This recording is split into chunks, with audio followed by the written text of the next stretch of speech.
जय श्री कृष्ण। आप सभी को अधिक मास पुरुषोत्तम मास के 17वें दिन की ढेरों शुभकामनाएं। आप सुन रहे हैं पुरुषोत्तम मास महात्म्य। पुरुषोत्तम मास महात्म्य जो सबका कल्याण करता है। और आज हम सुनेंगे अधिक मास अध्याय 17 की पवित्र कथा। इससे पहले आपने हमारे चैनल पर अधिक मास के पिछले अध्याय की पवित्र कथा सुनी थी, जिसमें पुरुषोत्तम मास की महिमा की असीम कृपा का वर्णन किया गया। आज की ये कथा भी उसी दिव्य प्रवाह का अगला चरण है। ये कथा हमें बताती है कि भगवान पुरुषोत्तम और श्री कृष्ण के लिए किसी वस्तु का मूल्य नहीं, बल्कि भक्त के हृदय की श्रद्धा का मूल्य होता भारत का। वो समय था जब धर्मराज युधिष्ठिर सहित पांचों पांडव अनेक प्रकार की घटनाओं, उन्होंने राज सुख भी देखा था और वन का कष्ट भी सहा था। उन्होंने दान, यज्ञ, तप, व्रत और धर्म के अनेक स्वरूपों का पालन किया था। किंतु एक दिन धर्मराज युधिष्ठिर के मन में एक अत्यंत गंभीर प्रश्न उत्पन्न हुआ। कृष्ण के चरणों में बैठकर बोले, हे माधव, शास्त्रों में दान, यज्ञ, व्रत, जप, तप, तीर्थ, स्नान और पूजा का बहुत महत्व होता, परंतु संसार में अनेक ऐसे लोग भी होते हैं जो अत्यंत निर्धन, उनके पास ना धन होता, ना स्वर्ण, ना ही बड़े यज्ञ करने की सामर्थ्य। ऐसे लोगों का कल्याण किस प्रकार होता है? क्या केवल धनी और समर्थ व्यक्ति ही की विशेष कृपा प्राप्त कर सकते हैं? भगवान श्री कृष्ण मुस्कुराए। उनकी मुस्कान में करुणा थी था और संपूर्ण धर्म का सार छिपा हुआ था। हे धर्मराज, तुमने यही प्रश्न एक समय देवर्षि नारद ने भी भगवान विष्णु से पूछा था। तब भगवान ने एक ऐसी कथा सुनाई थी जो आज भी पुरुषोत्तम मास में श्रद्धा रखने वालों के लिए मार्गदर्शक है। भक्तों, जरा विचार कीजिए। संसार में बहुत से लोग ये सोचते हैं कि भगवान को प्रसन्न करने के लिए बहुत अधिक धन चाहिए, बहुत बड़े आयोजन चाहिए, बहुत विशाल दान चाहिए। किंतु शास्त्र बार बार कहते हैं भगवान भाव के भूखे हैं। यदि भाव नहीं है तो स्वर्ण के पर्वत भी व्यर्थ है, और यदि भाव है तो एक दिन का भी भगवान को प्रिय हो जाता है। इसी सत्य को समझाने के लिए श्री कृष्ण ने पांडवों को उस गरीब ब्राह्मण की कथा सुनानी आरंभ की। भगवान श्री कृष्ण बोले, बहुत समय पहले एक पवित्र नगर में एक ब्राह्मण रहता था। वो वेदों का ज्ञाता था, धर्म का पालन करने वाला था, किंतु अत्यंत था। उसकी निर्धनता इतनी अधिक थी कि कई बार उसके घर में एक समय का भोजन भी कठिनाई से बन पाता था। फटे हुए वस्त्र, टूटा हुआ घर और अल्प साधन, यही उसकी संपत्ति थी। किंतु एक वस्तु उसके पास बहुत प्रचुर मात्रा में थी, और वो थी भगवान विष्णु के प्रति अटूट बन गई। वो प्रतिदिन प्रातः काल उठकर नदी में स्नान करता, तुलसी को जल अर्पित करता, हरि नाम का जप करता, गीता के श्लोक को स्मरण करता, और जो कुछ भी उसे प्राप्त होता उसी में संतोष रखता। भक्तों, आप समझ रहे, धन की कमी थी परंतु धर्म की कमी नहीं थी। संसार की दृष्टि में वो निर्धन था, किंतु भगवान की दृष्टि में वो अत्यंत समृद्ध था। एक वर्ष पुरुषोत्तम मास आया, संपूर्ण नगर में उत्साह छा गया। लोग व्रत रखने लगे, दान देने लगे, मंदिरों में दीप जलने लगे, हरि नाम संग कीर्तन होने लगा, ब्राह्मण को भोजन कराया जाने लगा, गौ सेवा और पितृतर्पण के कार्यक्रम होने लगे। उस निर्धन ब्राह्मण ने भी पुरुषोत्तम मास का व्रत करने का संकल्प लिया, किंतु उसके मन में एक पीड़ा थी। वह सोचता, सभी लोग दान कर रहे हैं, कोई अन्न दे रहा है, कोई वस्त्र दे रहा है, कोई स्वर्ण दे रहा है, परंतु मेरे पास तो कुछ भी नहीं है। मैं भगवान को क्या अर्पित करूं? दिन बीतते गए, वह व्रत करता रहा, नियमों का पालन करता रहा, हरि नाम जपता रहा, तुलसी की सेवा करता रहा, परंतु उसके मन की यह व्यथा समाप्त नहीं हुई। एक दिन पुरुषोत्तम मास की रात्रि में वो भगवान विष्णु के मंदिर पहुंचा। उसने देखा कि धनी लोग बड़े बड़े दीप दान कर रहे हैं, घी के असंख्य दीपक जल रहे हैं, मंदिर प्रकाश से जगमगा रहा है। यह देखकर उसके नेत्र भर आए। उसने मन ही मन कहा, हे पुरुषोत्तम प्रभु, मेरे पास आपके लिए कुछ भी नहीं है। मैं ना स्वर्ण दे सकता हूं, ना वस्त्र, ना अन्न। यदि मेरे पास कुछ होता तो मैं भी आपके चरणों में अर्पित करता। इतना कहकर वह चुपचाप बैठ गया। उसी समय उसकी दृष्टि मंदिर के कोने में पड़ी। वहां एक छोटा सा मिट्टी का दीपक पड़ा था। किसी ने उसे उपयोग नहीं लिया था। ब्राह्मण ने उसे उठाया, फिर उसने इधर उधर देखा, उसे थोड़ी सी रुई मिली, कुछ मात्रा में तेल भी किसी पात्र में शेष था। उसने अत्यंत श्रद्धा से उस दीपक को तैयार किया, फिर चरणों के सामने रखकर बोला, हे नारायण, यह दीपक बहुत छोटा है, मेरी भक्ति भी छोटी है, मेरी सामर्थ्य भी छोटी है, परंतु मेरा प्रेम आपके लिए सच्चा, कृपा करके इसे स्वीकार कीजिए। और उसने वहां दीपक जला दिया। संसार की दृष्टि से यह एक साधारण दीपक था, किंतु भगवान की दृष्टि में वह अनमोल था, क्योंकि उसमें श्रद्धा का तेल था, भक्ति की बाती थी और समर्पण की ज्योति थी। रात्रि बीत गई, मंदिर के अधिकांश दीपक बुझ गए, परंतु आश्चर्य की बात यह थी कि उस निर्धन ब्राह्मण का दीपक प्रातः काल तक जलता रहा। लोगों ने यह दृश्य देखकर चकित रह गए, परंतु वास्तव रहस्य कोई नहीं जानता था। वास्तव में उस दीपक की रक्षा स्वयं भगवान के दूत कर रहे थे, क्योंकि वह दीपक केवल तेल से नहीं बल्कि निष्कपट भक्ति से जल रहा था। इसी बीच उसी नगर में एक और घटना घट रही थी। एक अत्यंत धनी व्यापारी भी पुरुषोत्तम मास का व्रत कर रहा था। वो बड़े बड़े दान करता था, लोग उसकी प्रशंसा करते थे, किंतु उसके मन में अभिमान था। लगता था कि उसके समान बड़ा दानी कोई नहीं। जब उसने उस गरीब ब्राह्मण के दीपक की चर्चा सुनी तो उसके मन में जिज्ञासा उत्पन्न हुई। वह सोचने लगा कि एक साधारण दीपक में ऐसी क्या विशेषता हो सकती है कि लोग उसकी चर्चा करी। भक्तों, यहीं से दूसरी कथा का सूत्र प्रारंभ होता है। एक और निर्धन ब्राह्मण की निष्काम भक्ति थी, दूसरी ओर धनी व्यापारी का अहंकार और पुरुषोत्तम मास की महिमा। इन दोनों के जीवन में ऐसा परिवर्तन लाने वाली थी जिसे सुनकर स्वयं पांडव भी आश्चर्यचकित रह गए। श्री कृष्ण ये कथा सुनाते हुए पांडवों की ओर, और पांडव अत्यंत ध्यानपूर्वक सुन रहे थे, क्योंकि अब कथा उस मोड़ पर पहुंच चुकी थी जहां भगवान ये प्रकट करने वाले थे कि अधिक मास में किया गया एक छोटा सा दीपदान भी किस प्रकार अनंत फल प्रदान कर सकता है, और किस प्रकार अभिमान से किया गया बड़ा से बड़ा दान भी। इसी दिव्य प्रसंग का प्रवाह आगे चलता है, जहां निर्धन ब्राह्मण और धनी व्यापारी के जीवन का अद्भुत रहस्य प्रकट होगा और पुरुषोत्तम भगवान की कृपा का वास्तविक स्वरूप सामने आएगा।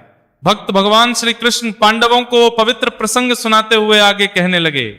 धनी व्यापारी के मन में उस निर्धन ब्राह्मण के दीपक को लेकर जिज्ञासा तो उत्पन्न हुई, किंतु उसके साथ साथ अहंकार भी जाग उठा। वो सोचने लगा कि जब मैं प्रतिदिन सैकड़ों दीपक जलाता हूं, असंख्य ब्राह्मणों को दान देता हूं, विशाल भोज कराता हूं, तब भी कोई मेरी चर्चा नहीं करता, और एक निर्धन ने केवल एक दीपक जलाया तो पूरे नगर में उसी की बात हो रही है। जरा सोचिए, जब मनुष्य के भीतर अहंकार प्रवेश कर जाता है तब वो दूसरों के गुणों में भी दोष देखने लगता है। वो भगवान की कृपा को समझने के स्थान पर अपनी प्रतिष्ठा की चिंता करने, उधर वो निर्धन ब्राह्मण अपने जीवन की साधारण दिनचर्या में लगा हुआ था। उसे ना अपने दीपक का अभिमान था, ना किसी प्रशंसा की इच्छा। वो तो ये भी नहीं जानता था कि उसके द्वारा जलाए गए उस छोटे से दीपक की चर्चा नगर में फैल चुकी। प्रातःकाल वह पहले की भांति नदी में स्नान करने गया।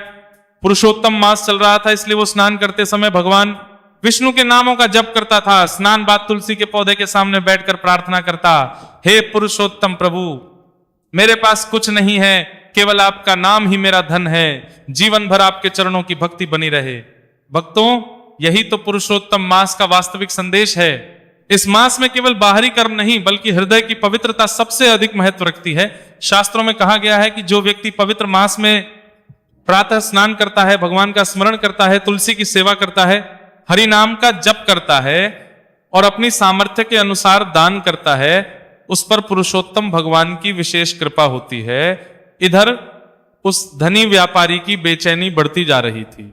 एक दिन वह स्वयं मंदिर पहुंचा और पुजारियों से पूछने लगा, मुझे उस ब्राह्मण के विषय में बताओ। पुजारियों ने कहा, वह अत्यंत है, परंतु बहुत बड़ा भक्त है। वह प्रतिदिन भगवान का, उसके जीवन में छल नहीं, कपट नहीं, अभिमान नहीं। व्यापारी यह सुनकर चुप हो गया, किंतु उसके भीतर का अहंकार अभी भी समाप्त नहीं हुआ था।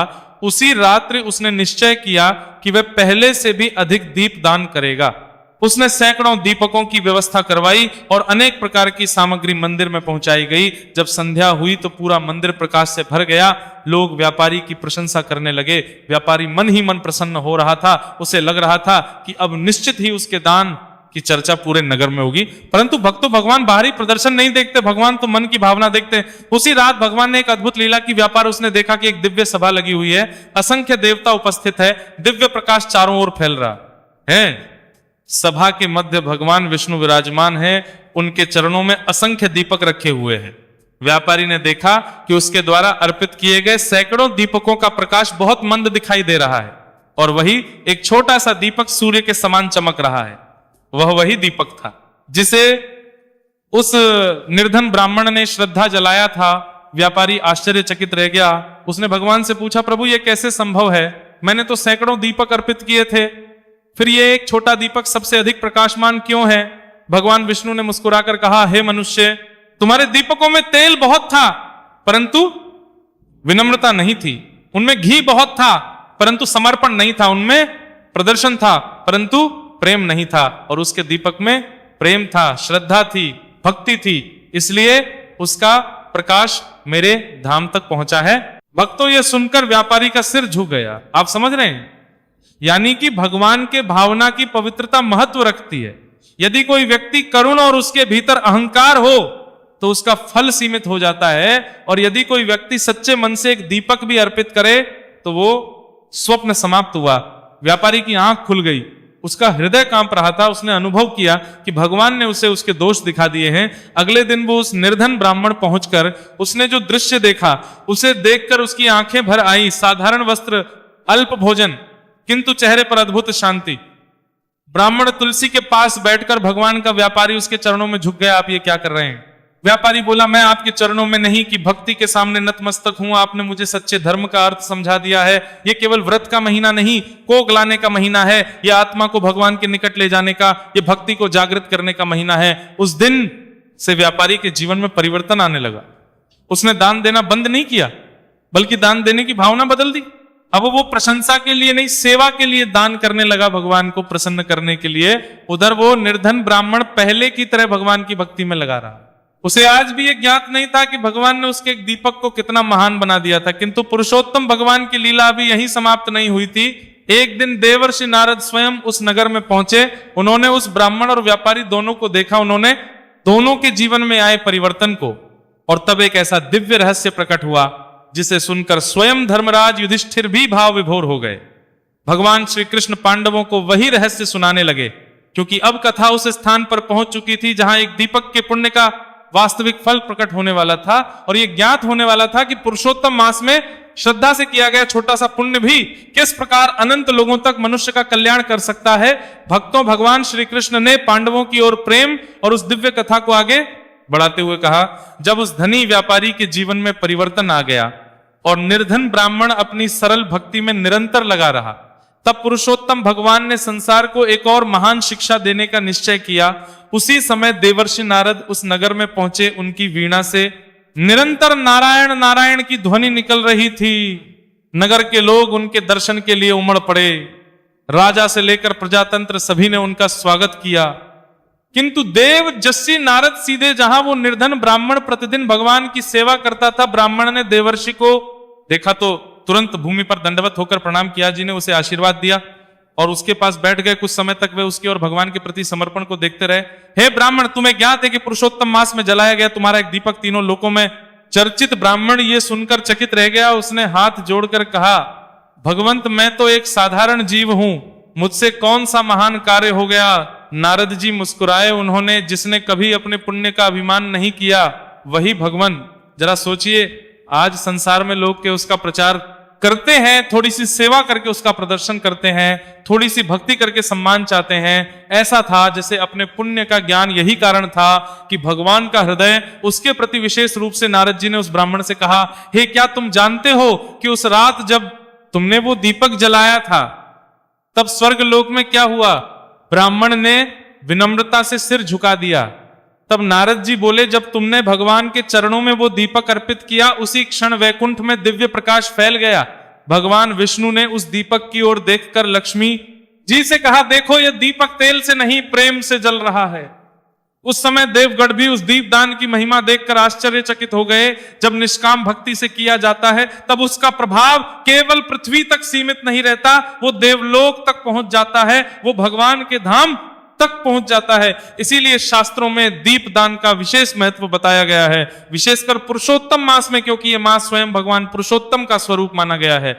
जो व्यक्ति इस मास में भगवान के समक्ष दीप प्रज्वलित करता है, वो अपने जीवन के अज्ञान रूपी अंधकार को दूर करने का। नारद जी आगे कहने लगे, हे ब्राह्मण, तुम्हारे पूर्वजों में कुछ ऐसे पितृ भी थे जिन्हें अभी तक सद्गति प्राप्त नहीं हुई थी, किंतु तुम्हारे उस निष्काम दीपदान के पुण्य से उन्हें भी प्रकाश प्राप्त हुआ है। यह सुनकर ब्राह्मण की आंखों से आंसू बहने लगे। यदि मेरे छोटे से बोलने से मेरे मित्रों का तो मेरा जीवन धन्य हो गया।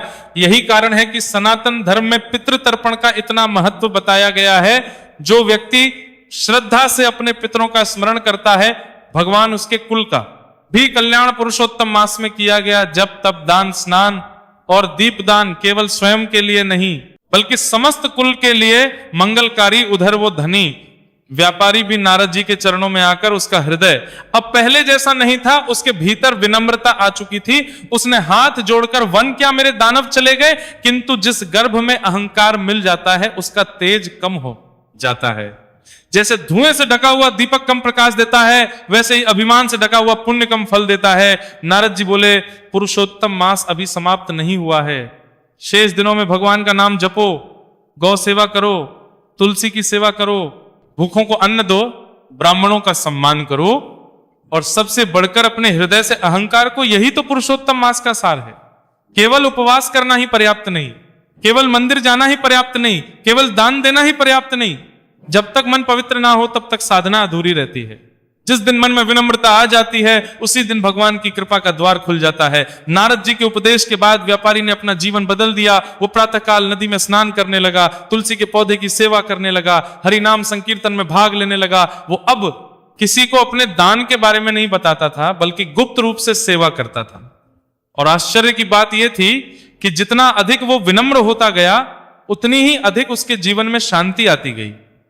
एक दिन नारद जी ने दोनों को साथ बैठाकर कहा, तुम दोनों पुरुषोत्तम मास के दो महान संदेश हो।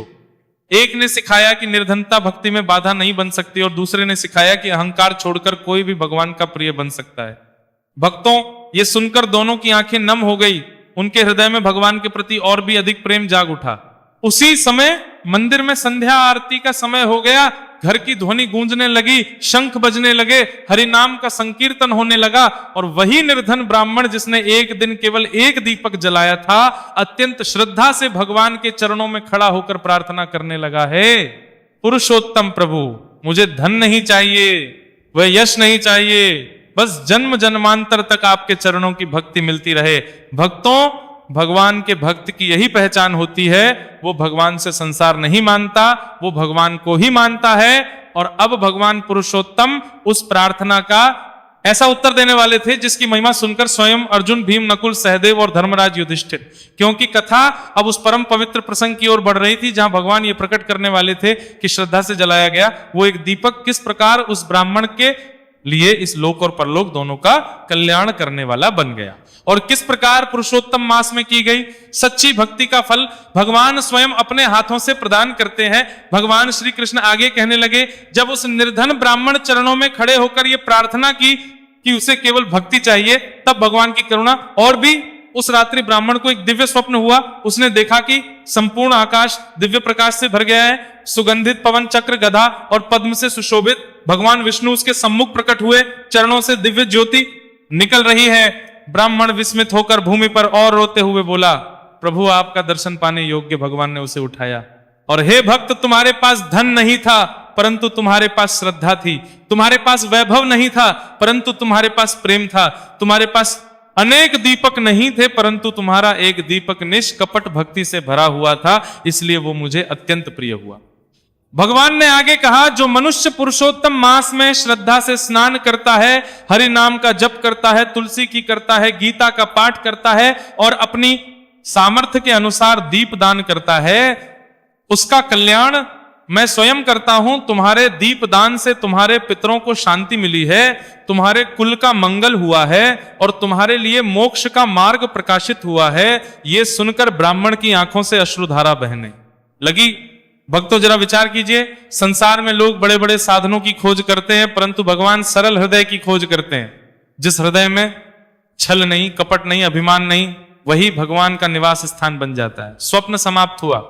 प्रातः काल ब्राह्मण जागा तो उसका हृदय अद्भुत आनंद से भर चुका था। अब उसके मन में किसी प्रकार की कमी का भाव नहीं था। उसे अनुभव हो चुका था कि जिसने भगवान को पा लिया उसने सब कुछ पा लिया। उधर वो व्यापारी भी निरंतर भक्ति और सेवा में लगा रहा, उसका जीवन हो चुका था। अब वो दान करते समय अपना नाम तक प्रकट नहीं करता था। वो गुप्त रूप से गौ सेवा करता, भूखों को भोजन कराता, ब्राह्मणों का सम्मान करता और भगवान के नाम का जप करता। कुछ समय बाद पुरुषोत्तम मास पूर्ण हुआ, किंतु भक्तों, उस मास में किए गए पुण्य कर्मों का प्रभाव समाप्त नहीं हुआ। उस नगर में धर्म की वृद्धि होने लगी। लोग दिखावे से दूर होकर भक्ति की ओर बढ़ने लगे। मंदिरों में हरिनाम संकीर्तन होने लगा, तुलसी की सेवा बढ़ने लगी, गौ सेवा का विस्तार हुआ। लोग अपने पितरों का स्मरण करने लगे, और ये सब उस एक दीपक की प्रेरणा से हुआ था। तब देवर्षि नारद पुनः वहां आए और बोले, देखो यही पुरुषोत्तम मास की महिमा है। एक सच्चे भक्त का छोटा सा शुभ कर्म भी असंख्य लोगों के जीवन में प्रकाश फैला सकता है। जब श्री कृष्ण ने यहां तक कथा सुनाई, तब धर्मराज युधिष्ठिर की आंखें नम हो गई। उन्होंने कहा, हे केशव, अब मैं समझ गया कि भगवान को वस्तु नहीं, भावना प्रिय है। निर्धन व्यक्ति भी भगवान का परम प्रिय बन सकता है यदि उसके भीतर सच्ची श्रद्धा हो। भीमसेन बोले, निश्चय ही एक दीपक का यह पुण्य अद्भुत है। अर्जुन ने हाथ कर, हे माधव, आपकी यह कथा संसार के लिए अमूल्य शिक्षा है। तब श्री कृष्ण ने कहा, हे पांडवों, याद रखो, पुरुषोत्तम मास में किया गया कोई भी शुभ कर्म व्यर्थ नहीं जाता। चाहे वो एक दीपक हो, एक तुलसी पत्र हो, एक मुट्ठी अन्न हो, एक बार हरि नाम का स्मरण हो, या एक क्षण की सच्ची प्रार्थना हो। यदि वो श्रद्धा किया गया है तो उसका फल अनंत हो जाता है। भक्तों, यही इस कथा का सार है। धर्म का मूल्य धन से नहीं मापा जाता, भक्ति का मूल्य वैभव से नहीं मापा जाता, भगवान तक पहुंचने का मार्ग बाहरी प्रदर्शन से नहीं बल्कि अंतःकरण की पवित्रता से बनता है। यदि आपके पास अधिक धन है तो दान कीजिए, यदि धन नहीं है तो सेवा, यदि सेवा की सामर्थ्य नहीं है तो भगवान का नाम जपिए, यदि कुछ भी संभव ना हो तो श्रद्धा से एक दीपक जला दीजिए। पुरुषोत्तम भगवान भावना को स्वीकार करते हैं। भक्तों, अधिक मास हमें सिखाता है कि जीवन का वास्तविक धन भक्ति है, वास्तविक वैभव भगवान का स्मरण है, वास्तविक सफलता धर्ममय जीवन है, और वास्तव प्रकाश भगवान के नाम का प्रकाश है। इसलिए इस पवित्र मास में यथाशक्ति स्नान करें, दान करें, दीप दान करें, तुलसी की सेवा करें, गौ सेवा करें, गीता का पाठ करें, हरि नाम संकीर्तन करें और भगवान श्री हरि के चरणों में अपने जीवन को समर्पित करें। जो व्यक्ति श्रद्धा और विश्वास के साथ इस कथा को सुनता या सुनाता है, उसके जीवन के अंधकार दूर होते हैं, मन में भक्ति का दीपक प्रज्वलित होता है और पुरुषोत्तम भगवान की कृपा उस पर बनी रहती है। इसी मंगल कामना के साथ ये पवित्र कथा यही पूर्ण होती है। श्रद्धा से जय श्री हरि अवश्य लिखे। कथा को अधिक से अधिक लोगों तक पहुंचाएं, वीडियो को लाइक करें और हमारे चैनल को अवश्य सब्सक्राइब करें। भगवान पुरुषोत्तम श्री हरि विष्णु और श्री कृष्ण की कृपा आप सभी पर सदैव बनी रहे। जय श्री हरि, जय श्री कृष्ण, जय पुरुषोत्तम भगवान। भगवान सब पर कृपा करें। हरे कृष्ण।